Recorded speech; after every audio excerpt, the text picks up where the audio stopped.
We're looking at a letter written by a woman named Rebecca Blodgett to Aaron Burr, a former Vice President of the United States. It's intriguing for many reasons, but the one that intrigues me most of all is the fact that we found this letter in the collection of a rather distinguished, notable gentleman of the early 19th century, and yet it's written by a completely unknown woman and one whose sentiments we want to take a look at. But the letter came to us out of the clear blue sky, rather remarkable, one might say, but also typical, perhaps, of the ways in which historians have been able to find documents that relate to women. There are now many manuscript libraries that are devoted to collecting the papers of women, and people are often surprised that many of their correspondents were men. This letter comes from one of the greatest collections here at the New York Historical Society, the great collection of the papers of Aaron Burr. And Aaron Burr was a man who took women very seriously, respected them and their minds, unlike the other famous men of the founding generation.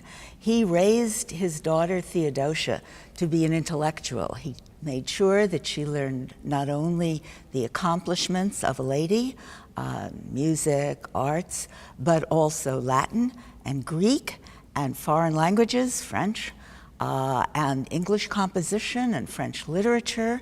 And then they exchanged hundreds of letters about serious matters.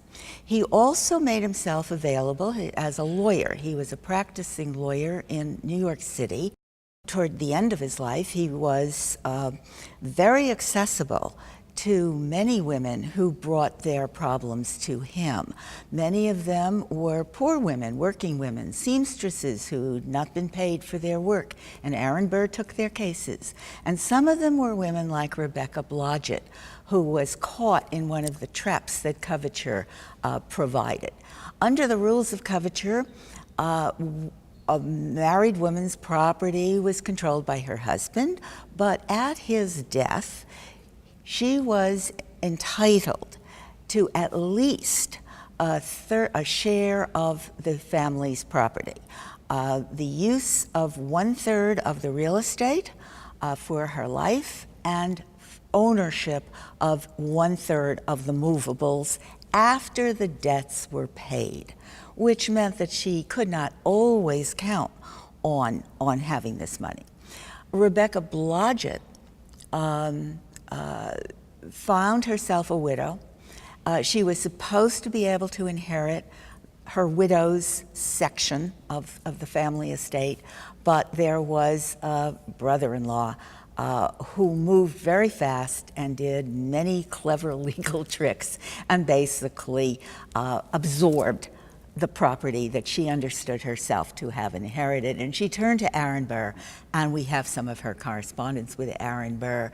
And it's long and it's complex and it goes on for a long time.